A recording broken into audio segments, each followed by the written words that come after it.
Shalom teman-teman, hari ini kami akan mengajak kalian merenungkan satu tema penting, yaitu hidup sebagai pemimpin yang berdampak. Pemimpin yang peduli bukan sekadar hebat. Perkenalkan, nama saya Nelvi Rambulangi.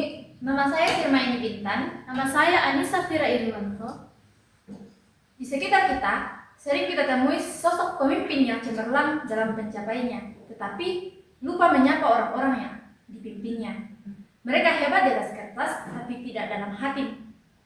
Padahal dalam kehidupan nyata, yang paling kita butuhkan bukan soal cara berbicara, tetapi bagaimana cara pemimpin itu memberikan pelayanan kepada kita.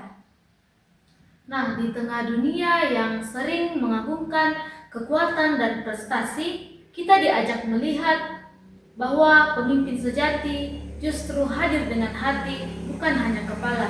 Dalam perspektif kepemimpinan Kristen, pemimpin adalah mereka yang melayani, mendengarkan, dan memberi teladan lewat kasih. Namun zaman sekarang kadang pemimpin yang kita kenal akan berdampak bagi kita justru mereka hanya ingin dihargai, hanya ingin didengar, namun tidak dapat mendengarkan apa alasan atau apa yang disuarakan oleh orang-orang di sekitar kita. Betul sekali. Nah, di sini mungkin ada pendapat dari kita bertiga ya. Pemimpin yang berdampak. Kalau dari saya, pemimpin yang berdampak itu sosok yang tidak hanya memimpin dari posisi atau jabatan, tapi mampu menciptakan perubahan positif dan bertahan dalam kehidupan orang-orang yang dipimpinnya. Menurut saya, pemimpin yang berdampak adalah pemimpin yang kehadirannya membawa perubahan positif bagi orang-orang di sekitarnya. Kalau menurut saya, pemimpin yang berdampak itu yang tidak hanya berbicara di mulut saja, tetapi pemimpin yang berdampak itu yang bisa berbicara namun juga bisa melakukan sebuah tindakan yang nyata, bukan hanya omong kosong. Nah, di sini saya akan merefleksikan secara singkat tentang pengalaman saya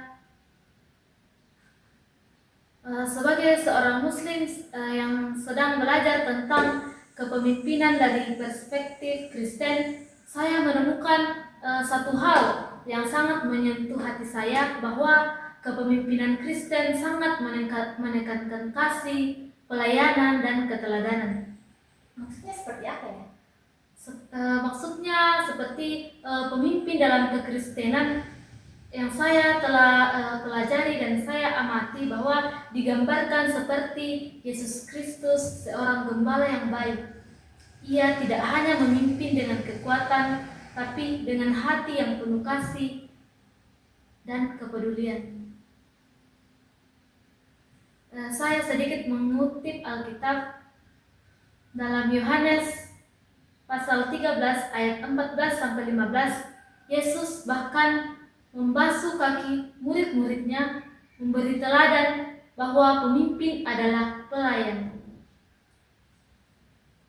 Jadi Tuhan Yesus itu datang dilayani, melainkan untuk melayani. Bahkan kita tahu bahwa Yesus itu disalibkan, ia tetap mencuci kaki para muridnya. Itu adalah suatu contoh kerendahan hati, kasih dan pelayanannya. Ya, justru itu poin pentingnya dalam kepemimpinan Kristen. Menjadi besar bukan karena kuasa, tapi karena kerendahan hati dan kepedulian. Namun kadang rata-rata pemimpin sekarang itu tidak menerapkan kasih atau kerendahan hati. Ketika hendak ada pemilihan, kadang yang ingin menjadi pemimpin itu mengemis-ngemis kepada masyarakat untuk disuarakan. Namun ketika sudah di atas atau sudah mempunyai jabatan, seolah-olah pemimpin itu sudah tidak mempunyai kasih, tidak mempunyai kerendahan hati, bahkan sudah tidak ingat kepada masyarakatnya. Itu mungkin pemimpin yang tidak berdampak. Nah, betul sekali. Nah, kalau dikaitkan dengan keduanya tadi itu, pemimpin itu bukan sekedar hebat, tetapi peduli kepada sesama. Nah, seperti yang sudah dikatakan tadi oleh Anissa bahwa pemimpin itu seperti yang dikatakan bahwa Tuhan Yesus itu adalah pemimpin besar dalam kehidupan kita sekarang, tetapi dia rela turun menjadi rakyat biasa, mencuci kaki murid-muridnya, dan juga melayani orang-orang yang sakit, orang-orang yang membutuhkan. Nah, itulah yang dikatakan dengan pemimpin yang bukan hebat tetapi peduli. Sekaitan dengan yang dikatakan oleh Sirma Yani, berkaitan dengan pemimpin yang berdampak, pengalaman pribadi saya di kampung saya di Pak Buaran, beberapa tahun yang lalu ada kepala lembang yang memimpin lembang kami, namun tidak berdampak sama sekali. Kemudian pas pemilihan kepala lembang baru, kami bisa katakan masyarakat di Pak Buaran bahwa itu berdampak kepada kami masyarakat Pak Buaran, karena melalui pemimpin ini, melalui kepala lembang yang baru ini, jalanan yang hanya bisa dilalui oleh motor kini bisa dilalui oleh mobil. Yang dulunya itu masih menggunakan batu gunung, sekarang sudah ada beberapa jalanan rusak yang dicor. Itu salah satu contoh pemimpin yang berdampak di kehidupan nyata saya pribadi.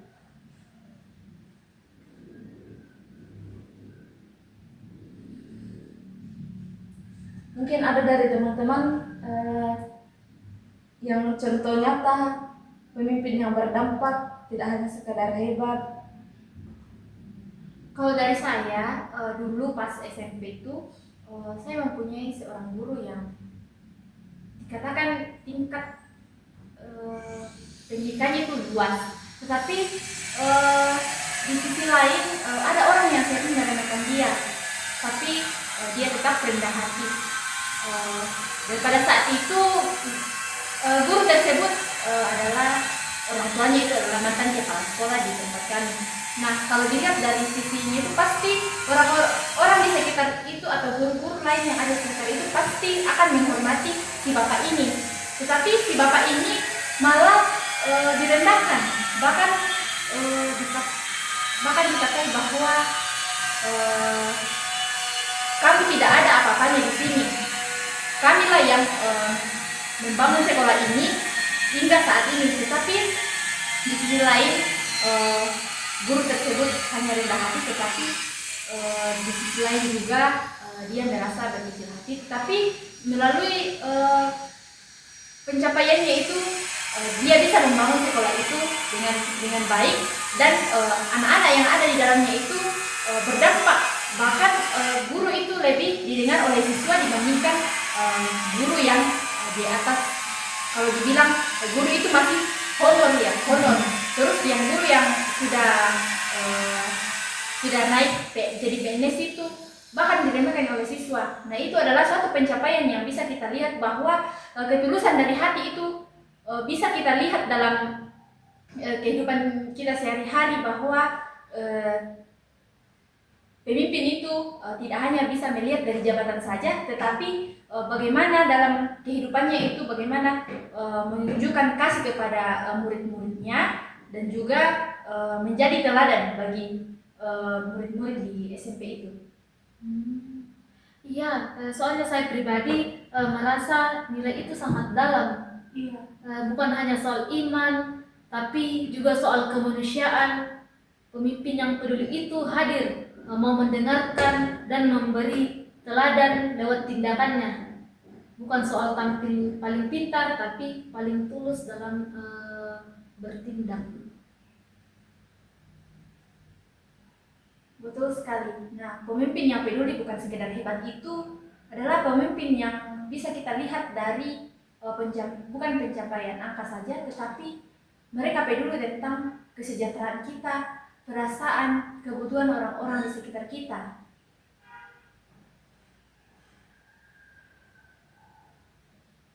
Nantinya bagi teman-teman sekalian, jika akan menjadi pemimpin, harus benar-benar menanamkan nilai pada diri sendiri, kerendahan hati, kasih. Karena kalau kita memimpin tanpa kasih itu sama saja kita tidak memimpin. Karena yang paling penting adalah kasih. Dan juga harus bukan kita yang dilayani, tapi kita yang harus melayani.